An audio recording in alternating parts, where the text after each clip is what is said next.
very much for joining our last class via webinar, recorded webinar like this. I really appreciate it. And, you know, I think this would be something that I would have done in person. I think it would have been a really good conversation. But I wanted to sort of try and tie together a little bit some of the things that we have talked about during the course of the semester.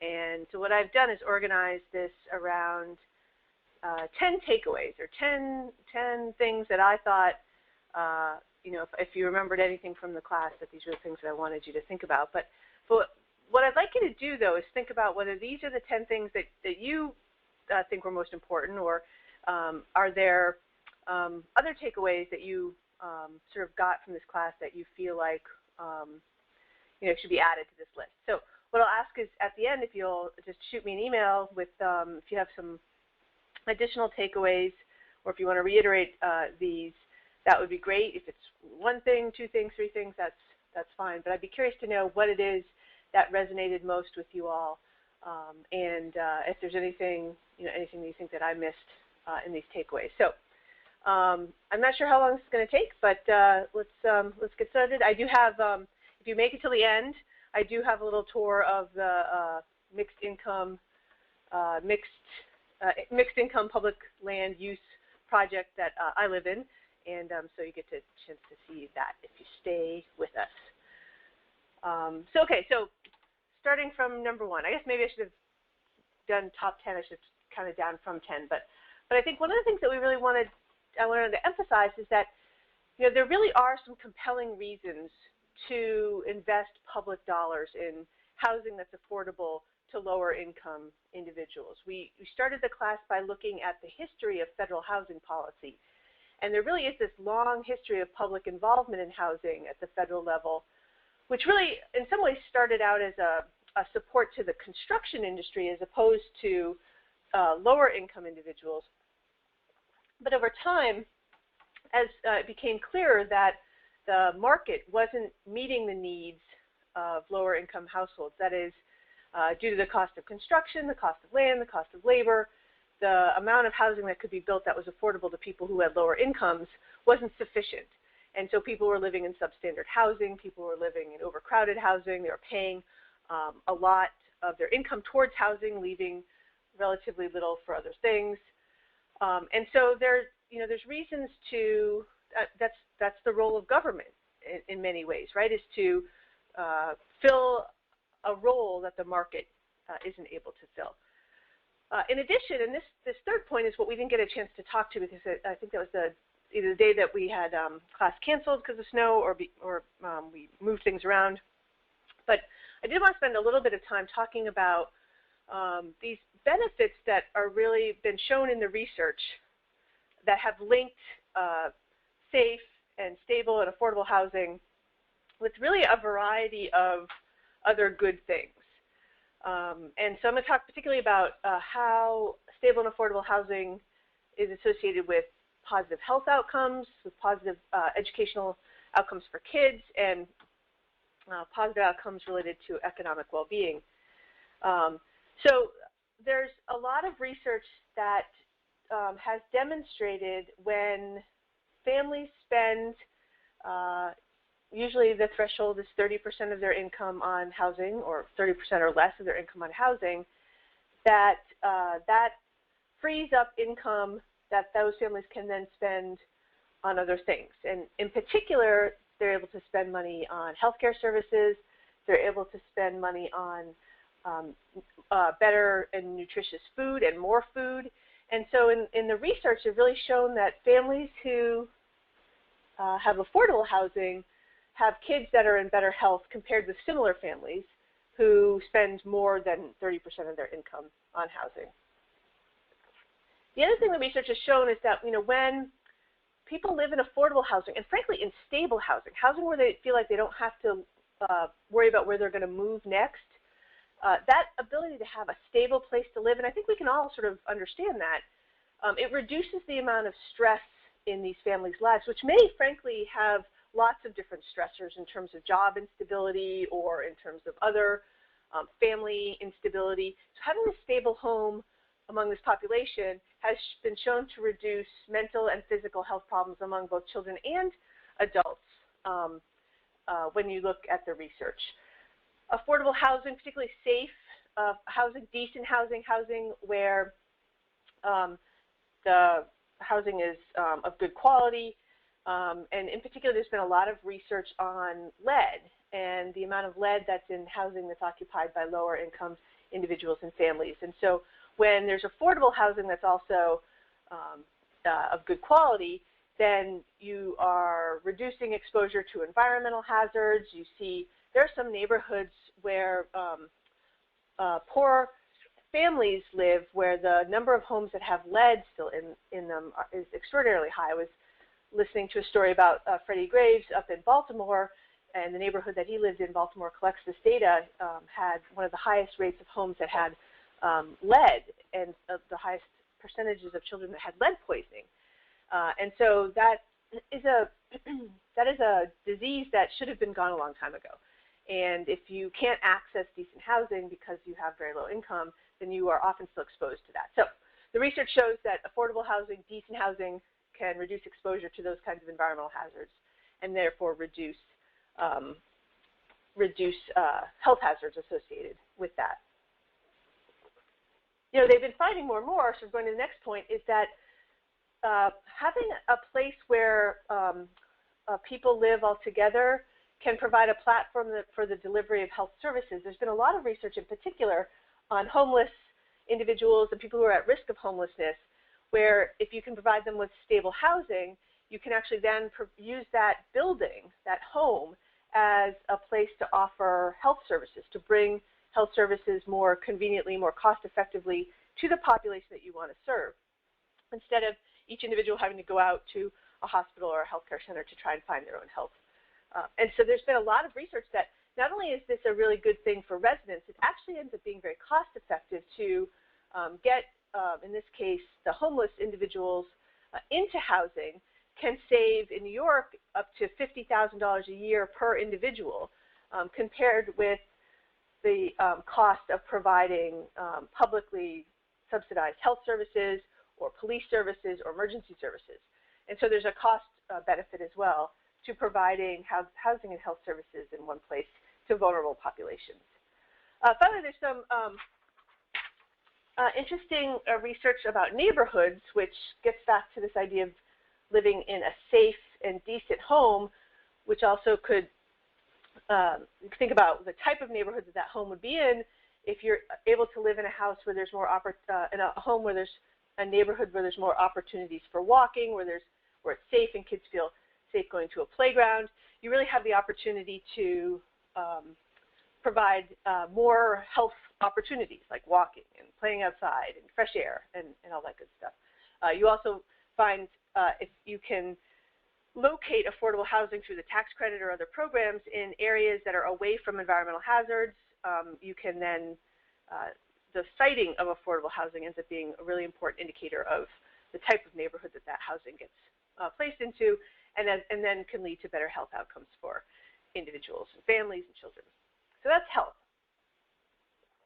And there's a lot of research as well on the relationship between affordable and stable housing on educational outcomes of kids. And a lot of this is pretty intuitive, but there's pretty clear evidence from well-done studies that if you have families who have affordable housing, that will reduce the number of times that they move. The fewer times that children move, the more better able they are to be situated in their schools, to do better in schools, and you can see that in test scores and other educational outcomes. If there are programs that facilitate the ability for lower income families to move into better neighborhoods, such as the Moving to Opportunity program, the Housing Choice Voucher program, in some cases, and we've definitely seen that the research is not always clear about, for example, the Moving to Opportunity program, but having the option to move into a neighborhood where there are better schools allows families to have the option then for kids to sometimes do better in school. Affordable housing reduces overcrowding, which means that kids have more space and more independence within the home, and they have more time to do homework, and there's a link between living in a less crowded home and better academic performance among lower-income children. The recent research has really shown that if you can link the provision of affordable housing with investments in schools, right? So this is what we sort of talked about, this difference between at-place investment versus person-based investment. Person-based would allow families to move to different school districts, but at-place investment would really be to invest not only in the housing that's affordable and safe and decent, but also into broader community development efforts that should include improving schools. And when those holistic community development efforts come together, for example, through the Choice Neighborhoods program, which is a federal program, you can see real benefits to children in terms of their educational outcomes. And lastly, really recent research shows that families that spend more than 30% of their income on housing spend less than other families on educational enrichment activities, things out of school, extracurricular activities, things that could help children do better in school. And so by spending less than 30% of your income on housing, you have more left over for that kind of spending. Finally, I'll mention what the research has sort of talked about in terms of the relationship between affordable housing and economic well-being. We talked about homeownership, and in the U.S., homeownership is really the primary means of wealth building among lower and moderate income individuals and households and families. And so by having access to affordable housing, affordable homeownership in particular, it's really the conduit through which families can build wealth. Homeownership tends to be a more stable form of housing, right? So you're sort of locked into a mortgage, so you are there for a while. And so to the extent to which stable housing has good outcomes in terms of education and health, stable environments can also help families plan economically for their future. And as I mentioned, a lot of times, lower income families are facing lots of different stresses and instability. And so if you can have that stable piece in housing, you can really better focus on the other parts of family life, including jobs and including other family relationships. And then also including planning for the future, because if you have a mortgage where the monthly payment doesn't change and you won't have to worry about rent increases, you can then budget better and you can plan for the future a little bit better. And lastly, we found that there are a number of federal programs that have been offered through subsidized housing development. So the Family Self-Sufficiency Program, for example, helps families living in public housing and who are participating in the Section 8 Housing Choice Voucher Program to build wealth by diverting some of the increases in income that they see from a raise or from a new job. Instead of having to put that into housing, they're able to put that into an account where they can then build it up. And they run these programs. The local public housing authorities run these programs through their housing programs. Even the Earned Income Tax Credit program, it can be advertised, it can be explained. It's a really powerful tool, has bipartisan support, Democrats and Republicans, but not everyone takes advantage of it. So a lot of localities have been using public housing and other subsidized housing as a platform to educate eligible families about the EITC to make sure that those who are eligible do sign on for it. So health, education, economic self-sufficiency, these are research reviews that we've done here at the National Housing Conference that sort of does a pretty quick summary of the research. And then if there's something in there that's of more interest, you can sort of find the site and go look at the site in more depth. But I wanted to make sure that we talked about the fact that there's a lot of there's a pretty broad set of reasons why affordable and stable housing matters. And it matters to families, and it matters to children, and it matters to individuals. And it also matters for community, because it really makes, we have more stable communities where people are all doing better. You find that those communities as a whole do better. So takeaway number one, there are many reasons why public resources for housing that is affordable to people at lower incomes is defensible, right? We could argue, people could argue it, but I've laid out a few reasons here. So that was number one. Number two, the second thing I wanted to mention as a takeaway is that federal resources available for affordable housing are really not increasing. Some of them are declining. And so the budget for HUD this year is $47 billion. And you can see across how the fiscal year 16 budget, we looked at this earlier, for example, tenant-based rental assistance looks like it's up. You can see other programs have been on the decline, including the CDBG fund, which the Community Development Fund, which is down near the bottom. You can see home is on the decline. Public housing is basically flat, which is sort of in the middle there. The Family Self-Sufficiency Program is up, but it's small. One thing we didn't talk about, though, is what those dollars really sort of mean. And what I'll suggest is that there's actually, even in the places where you see some increases, for example, under tenant-based rental assistance, you can see that the amount for new vouchers has been zero for the last few years. So that's sort of this line here. You can see in the proposed budget there's increased funding, but there's been $0 for new vouchers. So this money in the tenant-based rental assistance is really to renew contracts to keep the people who are currently in the program. And so we didn't really talk about how the budget process works for HUD, but there's this overall budget and for total discretionary spending. So this is outside of the entitlement spending of, for example, Medicare and Social Security and so on. There's this pot of money, and then there's a set of this money that gets debated in the Housing and Transportation Subcommittee. This is where HUD's budget is debated. It's called a Section 302B allocation. And so out of that committee, where they discuss funding for both the Department of Transportation as well as the Department of Housing and Urban Development, it's HUD's budget gets talked about. So when we're thinking about HUD's budget and we're looking at those numbers, it turns out that 84% of the money in HUD's budget goes towards existing rental assistance. That is, keeping the current number of folks who are being assisted by federal housing programs constant. So not increasing, just keeping it constant. To renew the Housing Choice Voucher Program, so these are the vouchers that families can take and go rent an apartment in the open market. It's to maintain operating expenses for public housing. It's to renew contracts for project-based rental assistance, and it's to keep funding to serve the same number of people in the current homelessness programs.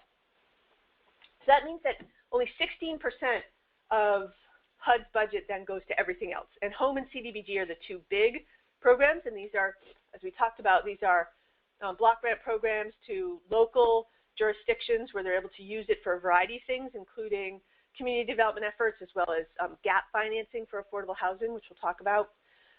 That 16% also includes Section 202 and Section 811 housing programs, which serve seniors and people with disabilities. There's other programs in here: Choice Neighborhoods, Family Self-Sufficiency I mentioned, lead hazard control, fair housing enforcement. Everything else has to come out of that 16%. And so while even the numbers may seem really big, it's just this acknowledgement that once you start these big federal programs, that there's this commitment to keeping them up and running, and that really does take the bulk of the federal budget. And so so when you think about being able to be innovative at the federal level, there's a little less wiggle room because you have sort of a declining set of money to work with. So number two, at the federal level then, it's limited resource, more and more limited resources when it comes to funding programs and services for affordable housing.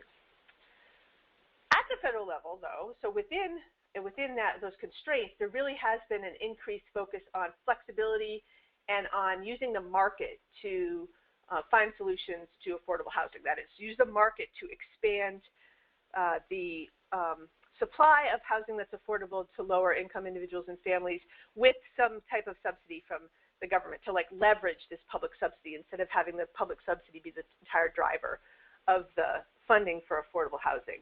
We talked a lot about the low-income housing tax credit program, and instead of being a HUD program, this is a program, as we talked about, that's administered by the Department of the U.S. Treasury, and it is the primary source federal source through which affordable rental housing gets built in the United States. It is the way affordable housing developments get built. Without the tax credit program, it would be nearly impossible in most markets to build housing that's rents at below market rate rents, or rents to people who are generally in this 50 to 60% of area median income range. And as we talked about, it's this program by which the federal government allocates credits to the states, and then the states, through a competitive process, then awards credits to the particular developments, who then sell them and then use the proceeds of those sales as equity for the project. And so the states really have a lot of control over the types of projects that are funded, the locations. You can imagine that there's different priorities that different states would have in terms of population served, and all of those criteria go into a QAP, or a qualified allocation plan, which determines the competitive process, the developments that receive priority for the tax credits, since there's a limited number of them. So the LIHTC program is the primary means by which affordable housing is getting built, and it really takes advantage of leveraging other funding sources and giving flexibility to the state to determine what kinds of projects should receive priority. I think we touched briefly on the next two programs, on the Rental Assistance Demonstration Program and on the Moving to Work program. But the RAD program is a pilot program that allows for the conversion of public housing units into long-term Section 8 project-based rental assistance contracts. And what that really means is that over time it's been clear that the way that public housing has been funded is that there is insufficient amount of money for upkeep, for maintenance, and so because you have to run, you can imagine you have to run this apartment building, this public housing building, and you do that most of the time in market rate projects. You do that from the flow of rents. You get rent, you're able to then use that cash flow to make improvements to the property, to do maintenance, but because the rents are set so low, there's 30% of the income of people who make 30% or below of area median income. You get these very low rents, and so maintenance gets deferred. And so a lot of public housing has really gone into disrepair, and many units have become uninhabitable and have been lost from the stock. So the RAD program was intended to say, well, can we do a different model? Can we allow public housing not just to take public money from the federal government, but instead to leverage resources where they could get private money and maybe create a mixed income development, so you could have cross-subsidy, and reinvest and redevelop public housing. And because they're still tied to a federal contract, a Section 8 contract, they would still remain affordable over the long term. 60,000 units were initially eligible to be converted under the RAD program. They upped that number back in December to, I think, 120,000 units, but there are many, many more that have applied.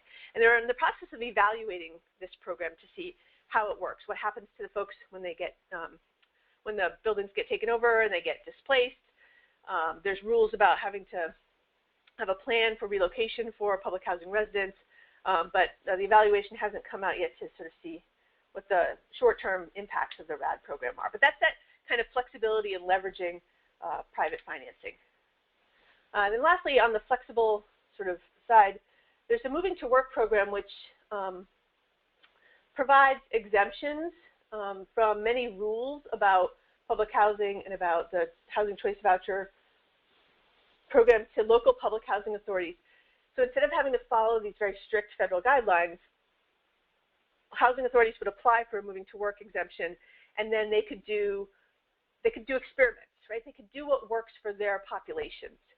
And the idea is that the Moving to Work program has three primary goals: is to, reduce cost, or at least to provide housing more efficiently, cost effectively at the local level. So localities don't get any more money when they are a Moving to Work program, but they have to use the same amount of money that they're getting from the federal government. But they are encouraged to figure out ways to use that money more effectively. They can also provide or require work incentives for the receipt of housing assistance, which is not a requirement under federal housing policies. And they can also figure out if there are innovative housing choices that can be provided with some flexibility under the Moving to Work program. So the Moving to Work gives localities more flexibility than they would have under the standard federal program, which I think is one characteristic of where we're headed. Okay, so 4. We talked a lot about rental housing, but really home ownership has been a cornerstone of federal housing policy. And I mentioned that the HUD budget this year is, I think it's $47 billion, but that's a little bit more than half of the value of another public subsidy for housing, which is the mortgage interest tax deduction, which results in about $80 billion of foregone revenue every year. So it's a cost, but it's calculated differently, and so it actually doesn't. People don't think about it as much, but it really is a subsidy for what turns out to be higher income households. The mortgage interest tax deduction allows households, as we talked about, to deduct the interest that they pay on a mortgage from their income before the tax that they have to pay, before the federal tax they have to pay is calculated. And it's a benefit to many households, but it actually is claimed by fewer than half of all homeowners. You have to itemize your taxes, for example, or if you do a 1040 EZ, you can't claim the tax deduction. And so it turns out that if you see the graph there, the orange bars show the incomes of households who benefit from the mortgage interest tax deduction. And it turns out that the beneficiaries are really folks who are higher income and who have higher value homes, because the amount of the deduction goes up the higher the mortgage, right? The higher the price of the home. And you can sort of contrast that with the blue bars, which are bars that show the number of homeowners who are severely cost burdened. So people who spend more than half of their income on housing costs. And so this chart was put out by the Center on Budget and Policy Priorities, which is a think tank that really looks at issues related to low-income families. So, they have a point to make here, and there is a point here that this is a subsidy that reaches folks who, by one measure of need, are not the ones most in need. But this is the way that we've set this program up. The federal government set this program up, and because it's through the tax code, it's like a hidden subsidy almost, right? So it's people don't think people who receive this don't think they're getting a subsidy from the federal government, when in fact many are getting a very valuable subsidy. And there's been movement then on homeownership recently.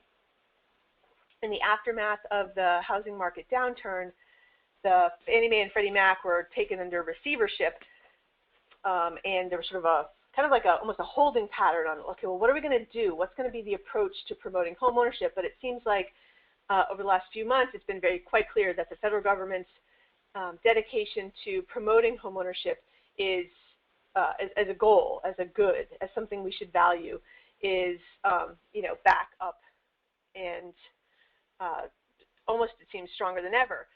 So we talked a little bit about Fannie Mae and Freddie Mac as these government-sponsored enterprises, and what they are they don't make direct loans to homeowners, as we talked about, but they buy those mortgages that are made by other financial institutions, and they insure them in some way.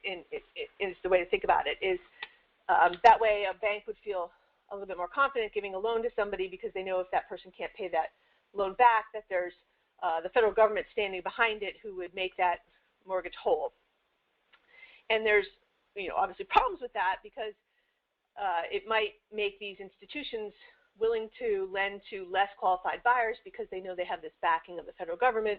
And we saw that during the housing market downturn, where the requirements for getting a mortgage were loosened significantly, where Fannie and Freddie were then backing loans where people who were receiving those loans were riskier, meaning they were more likely to default, and Fannie and Freddie then would be on the hook for more and more loans that went bad, which is what happened.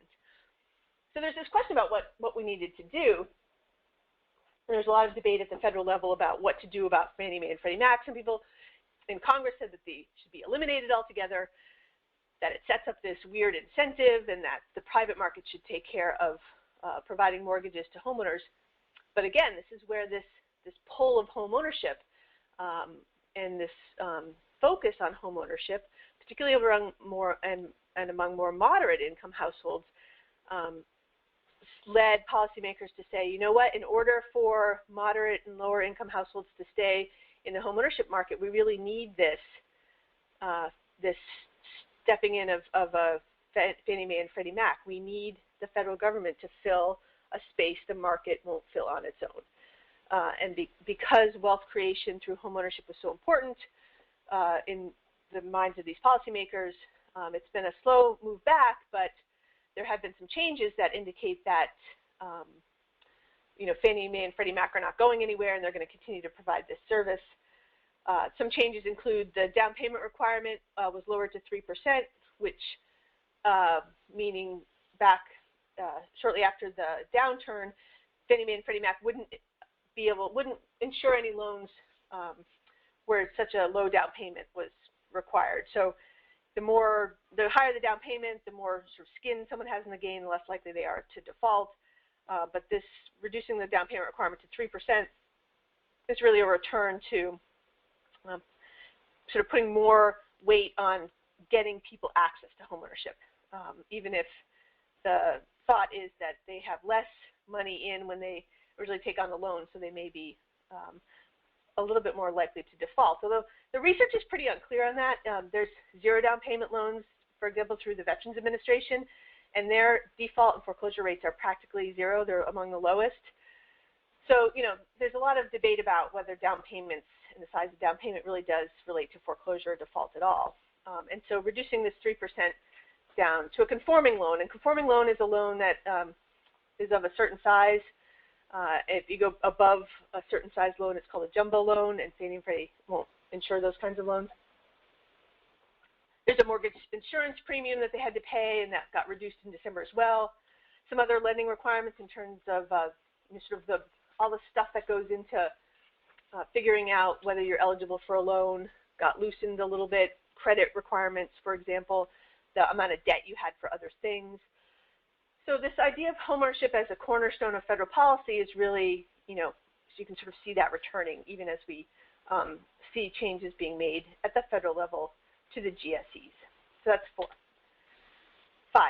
So despite this emphasis on home ownership, the demand for rental housing has been very, very strong since the recession, and there are demographic reasons why rental housing will continue to be in demand over the next, coming years.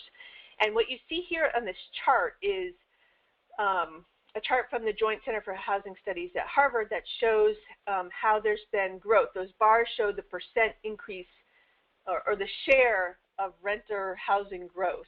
So the fact that the number of renters has increased in every single age category, across every single income group, across every single housing type, there's a greater share of renters in 2013 than there were in 2005.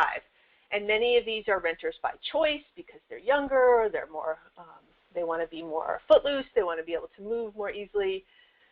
Many of these are also renters by necessity. They were either in a foreclosure and now they can't get back into homeownership, so they're renting, or because of tightening of the mortgage market, they're unable to get into homeownership. But the fact of the matter is there's been a huge demand for rental housing, and the supply hasn't kept up. So we've seen higher rents across the country in many markets. And when you look at some of the demographic and economic trends, there's reason to believe then that this demand for rental housing will continue to increase. So as the economy has rebounded, we've found that a lot of the jobs that were lost during the recession are relatively higher wage jobs that have been replaced by lower wage jobs. In particular, high wage manufacturing jobs have been replaced by lower wage service jobs. And so because we have more lower wage workers in the labor force, and lower wage workers are more likely to be renters, we're going to have more demand for renters. We have this large millennial population, many of whom are in the housing market now, but the way that the cohort sort of is defined, you also have some who are still in late high school, and so this big group of folks are going to be moving into living independently, and so there'll be a greater demand for renters because it is just more typical when you're a young person that you tend to rent. There are also issues related to higher student debt and the later marriage, delaying childbearing, and all these things suggest that the millennials may delay home ownership for both economic as well as for some other lifestyle reasons, and so there's going to be a huge demand for rentals from millennials. And then on the other end, there's a big population of baby boomers who may choose, as they're downsizing, for those who choose to downsize, to move into rental housing away from home ownership. And so all of these factors and others are coming together to suggest that while home ownership is still in demand, while home ownership is still a goal of the vast majority of people when you ask them, that economic circumstances will suggest that there'll be a demand for renter housing that's pretty strong over the next decade. So that was 5. So 6, we're sort of moving, if we think about so the federal, state, and local governments all working together to help support affordable housing policies and affordable housing development, we're really finding that localities and states have had to become more innovative because they are receiving less funding from the federal government. And so, I'd like to think about, there's sort of 3 different ways to think about, in this case, well, mostly local, but what kinds of local tools are really being used to promote the opportunities to build and preserve housing that's affordable at below market levels. And so some of these are financial tools where states and localities will set aside funds from different sources to provide capital for affordable housing development. Trust funds are one way that states and localities have done this. We talked about the National Housing Trust Fund, which is a national trust fund that will collect money from transactions from GSEs and then distribute that money to the states for affordable housing. But states across the country and localities across the country have their own trust funds where they have dedicated resources from either general tax revenue or from real estate transactions or transfer taxes or from other sources. We had heard a little bit about the penny fund, where the amount for 1 penny of the real estate property tax in Fairfax County, for example, goes into a dedicated fund for affordable housing.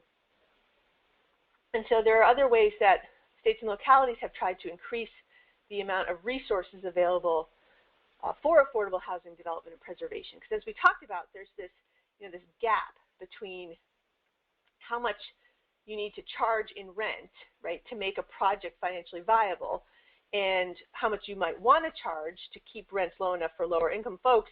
And there's going to be a gap there that needs to be funded by something. And so the state and local trust fund dollars can often be that source. So more and more states and localities are developing these trust funds, seeing that money from the federal government is not going to be on the rise in the near future. So there's also land use tools. And so you can think of like trust funds as sort of money that it's almost, it's like direct funding. Voters can see it happening. They see where their money is going. Land use tools don't involve the sort of direct financial investment on the parts of localities. Instead, it sort of uses regulation and land use and zoning in order to provide an indirect subsidy to make the development of affordable housing possible. We talked about inclusionary housing, so we don't need to go into, and we talked about other ways that the cost of development can be reduced through changes to zoning and land use and to revisions to development and review processes and other regulations. And that's where the localities really have a lot of flexibility. In many cases, they are constrained by what's allowed under states. So, for example, there are some states, such as Oregon and Colorado, that explicitly preclude inclusionary zoning policies at the local level. So you have to sort of do what your state allows. In Virginia, some jurisdictions have to go to the state government and ask for permission to do certain things. But within those state enabling authorities, there is a lot of flexibility that localities have in terms of land use. And then finally, we didn't spend a lot of time talking about this, but a lot of the tools that we did talk about are really about how to target supply, right? How to increase the supply of housing so that it can be affordable to people who make lower incomes. But there's also, the demand side. And so localities have a housing department, but they also have a human services department or a workforce development department. And this is a place where localities have been working the demand side in terms of providing services and programs that can increase household incomes, have individuals get better training, better education, so that they can then get better jobs, their wages can be higher, and then they can afford higher rents or higher home prices. And so, there's other services too that are more directly related to housing. Foreclosure prevention programs, housing counseling programs, tenant mediation programs that fall under these services. But we really didn't emphasize the demand side as much, meaning that there's ways that the public sector has been operating, sometimes independently from the housing piece of the public sector, to help improve the wages and incomes of households and families. So working the demand side is also important. And so, we spent a lot of time, I think, talking about some innovation at the local level. And one reason why there's been so much need for innovation is because of the declining resources at the federal level. Trade-offs. We talk a lot about the trade-offs that are being made at the local level, and I sort of wanted to reiterate some of those, because I think that, as you all mentioned, there's trade-offs in all planning policy. There's trade-offs in all policy. And so affordable housing is often just one public good that a community is looking for when there is new development. And so in our region, in the Washington area, and in many regions around the country, the provision of affordable housing is tied to market rate development. So developers are asked or required to provide affordable housing for permission to build at higher density, or to build a different kind of use, or to build in a certain place. But they're often also asked for other things too, to provide transportation improvements, to use green building techniques, to provide public art, utility undergrounding, to provide soccer fields and parks. And so sometimes there's this pretty long list of public asks from private developers. And so the question becomes, where does affordable housing fit on this list of public goods that a community wants? And understanding that the developers are working within a market that the more that they are asked to provide, the higher the cost of the development project. And so at some point, does it make it infeasible for them, given the number of things that a locality is asking for, does it make it impossible for them to build the project? And so there's some people who argue, well, we should put affordable housing at the top of the list, and particularly in a high-cost market like where we live in Arlington or in DC, that if we're going to ask developers for something, affordable housing should be number one. But you can see how if you have transportation folks, or you have environmental folks, or you have folks who work on arts and recreation issues, that everybody's going to think that their issue is the most important. So I think that that's, in places where there's a negotiated process with developers, like in Northern Virginia, this is sometimes why these processes take so long. It's because there's this community involvement in the development process where people come out and make the case for these different public goods that should be required of developers when they build market rate development. So trade-offs. We also mentioned a little bit about the trade-offs between like the amount of affordable housing you can get and the location of affordable housing you can get. And we talked about the idea of mixed income neighborhoods versus mixed income buildings. And you may have heard the story of the Poor Door project in New York City. And if you haven't, you should go Google it. And it's become quite a controversy. But this developer called Xtel built this new, or is building, I think it's under construction, maybe almost finished, built this new property where the city required some share of the units in this property to be affordable to lower income folks, I think earning between 50 and 60% of area median income. And the AMI in New York is pretty similar, I think, to what it is here in Washington.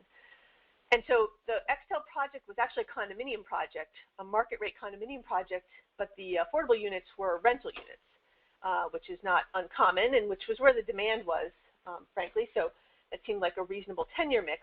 And the requirement was to provide these units on site.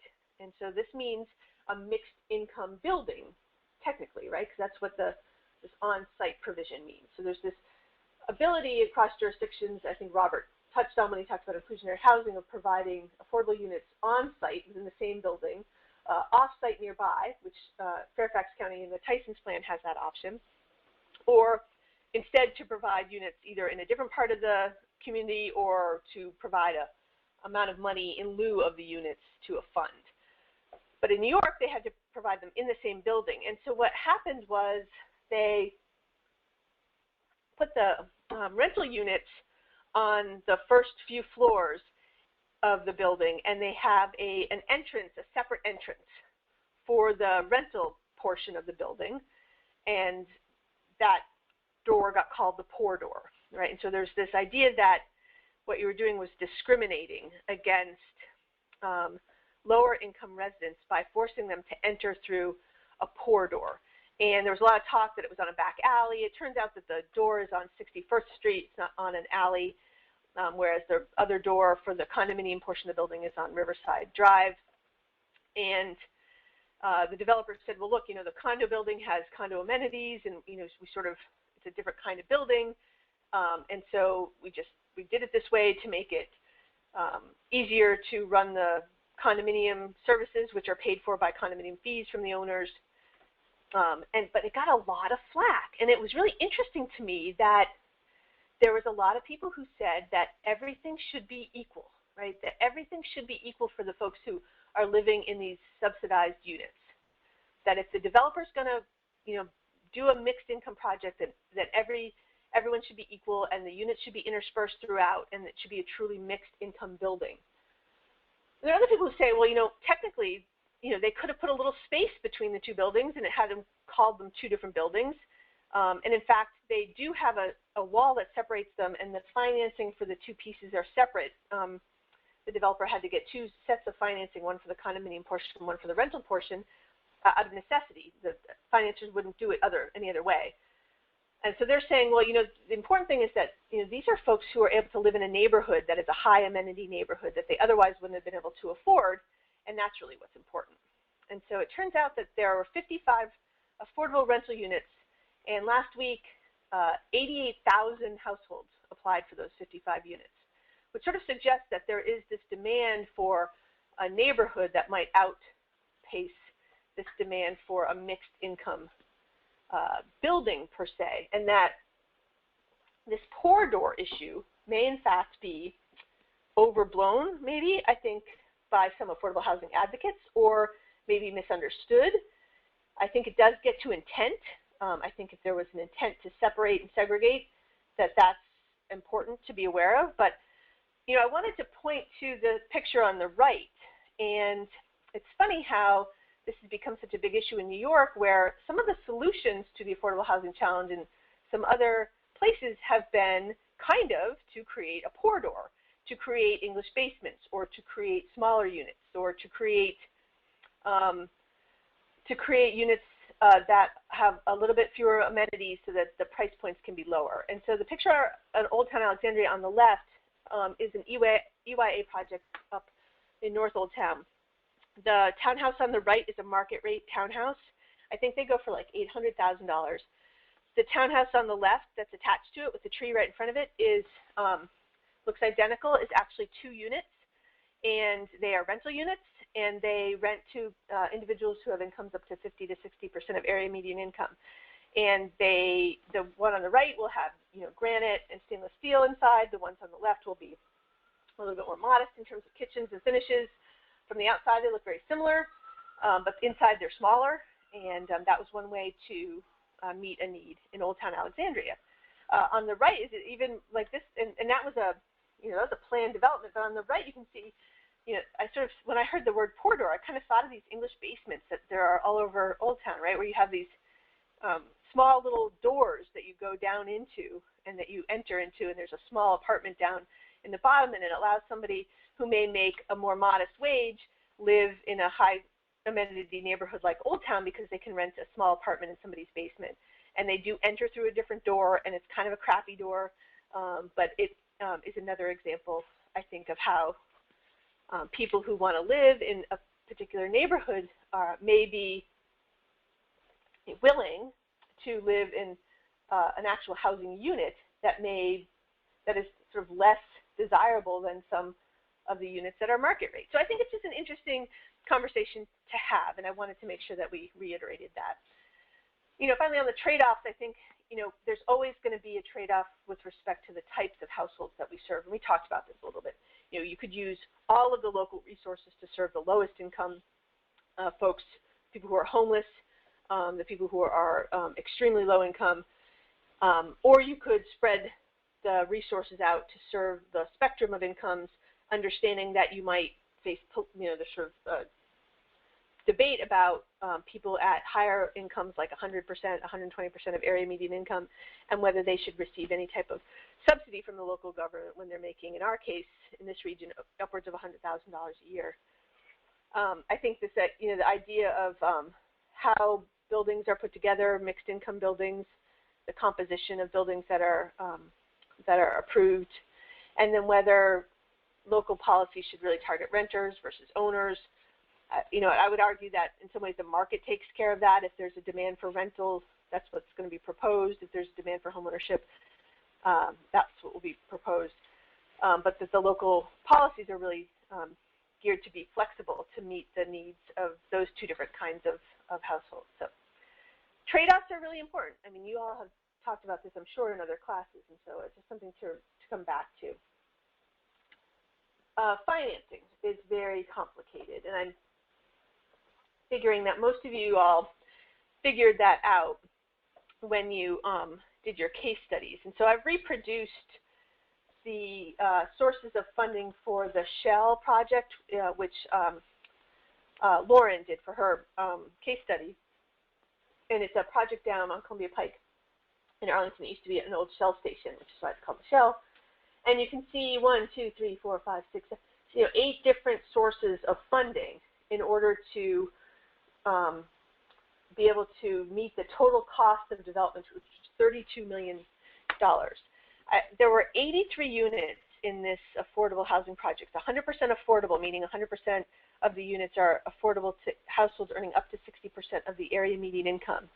And it costs $32 million to build, which averages $385,000 per unit, which, I mean, I think that is reflective of the high cost area that we're in here in Northern Virginia and in Arlington in particular, and would really underscores why we need the mortgage from the Virginia Housing and Development Authority, which you can see is the first mortgage, the LIHTC program, which provides $13.4 million, a partnership loan, and then money from the CDBG fund, which is a federal source of funding that localities can use for different things, in this case to help with gap financing. AHIP is Arlington County's trust fund. And then there's the deferred development fee, and then there's some environmental remediation, escrow, and some other money that goes in there. But the fact of the matter is there's multiple sources that are needed in order to finance the development of affordable housing in order to make up the difference between, that first, like what a mortgage would cover, assuming a certain flow of market rate rents, and what the flow of rents are going to be when you can only charge a level that's affordable to people who are of lower means. And so, again, there's 10 takeaways here, but this one's almost like stands out to me, that if there's anything that we can think about here about building affordable housing, is it requires us to understand that developers are working within a market, and that in order to make the numbers work, there is this big gap that needs to be met. And in this case, it's met by different sources of financial funding. You can also think about a project where it meets part of this gap by providing public land, right? So basically reducing the cost of development by the price of the land, by having the local government give the land to the developer. That's another way to reduce the subsidy that's needed to make the numbers work. So we have to understand the complexity that's involved then with affordable housing development. Related to that then, I think we've heard over the course of our guest speakers, and just to reiterate that there's affordable housing and housing planning more generally is collaborative. I think that resonates with all of you who work on planning issues.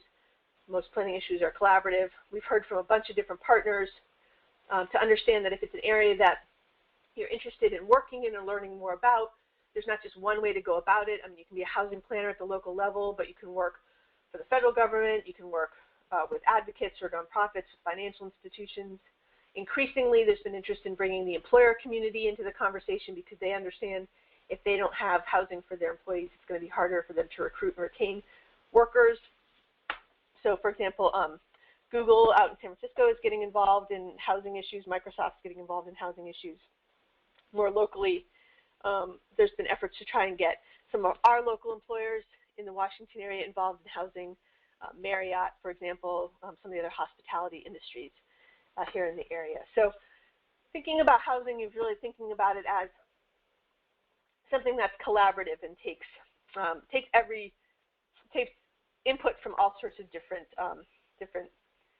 people in order to meet the needs of the greater community. And there really needs to be buy-in that this is important, that there is a reason why we care that people can have housing that they can afford, that is relatively close to their job, that is in a community that's safe for their kids, that allows them to have stability so they can build up their economic well-being. You know, there has to be buy-in across all these groups in order to make the affordable housing efforts sort of most effective. So lastly, you know, I'll just end by, you know, saying I think there's the reason why I like working on housing issues so much is, you know, we all live somewhere. So, you know, so housing is something that touches everybody. Everybody's had to rent an apartment. Many people, you know, think about buying a home. People move, right? They move out of their parents' house. They move when they go to college. They make choices about where to move after college, often dictated by work. But they make choices about where to move within regions. So we all experience this. And so just to end on a personal note, this is where I live. And this is in the Arlandria section of Alexandria, which is on the border of Arlington and Alexandria. If you know where the Birchmere is, it's kind of down that way. And it is an example of a mixed income development that made use of public land provided through the City of Alexandria Public Housing Authority. And it was built in 2010. So I've been there for 5 years. I was the first one to move in. I got to pick my house. And the design is important, and the financing was important, and sort of the composition was important. So you see this home, it's actually a condominium, and we live on the top 2 levels. And so if you look at the top picture in the top left, our home is there on the right. And so these are what are called workforce housing units. And so the property here is 6, they're back to back. So there's another one on the back here. There's 6 units that are 2-level condominiums, and they are above 1-level flats, 4 1-level flats. I wish I had a site, the building plan, but and so there's 10 total units, and we enter here on the front, and I'll show you a picture in a minute. Down here, the person who lives below us would then enter here on the side, and they're 2-bedroom, 1-level flats, and this guy enters right there. And so you can see this is my door, actually. I didn't invite you in because it was a mess inside, but when you come into our door, you go directly upstairs because down here is the other person's condominium down below. And so so the idea was that in these workforce units, they were you had to make between, gosh, I can't even remember now, so it was between 80 and 120% of AMI. That sort of was the workforce level. And so I had to earn a certain amount of money, and they had to check that. And then, like we heard about shared equity housing, is when I go to, so the home was made available at a price that was 10% below the assessed value. So when I go to sell the home, I also have to sell it to somebody who makes between 80 and 120% of area median income, and I have to sell it at a price that's 10% below assessed value. So that's how, so I'm able to accumulate some equity, but I'm also keeping it in the affordable stock, meaning keeping it at a price point that should be affordable to people in this workforce housing range, which is often defined by 80 to 120% of area median income. Over here, I'm going to show you this picture in a minute. This is the market rate townhouses, which is part of the property as well. So that's this market rate townhouses. These are all 4-level townhouses. They have garages, which you can see enter here. There's 8 of them, 4 in the front, 4 in the back. And so where the workforce housing units were 10% below assessed value, these were all sold at market prices. There were no restrictions, and they were able to then use the market prices to cross-subsidize both the development of the workforce units as well as the public housing apartments, which are right here.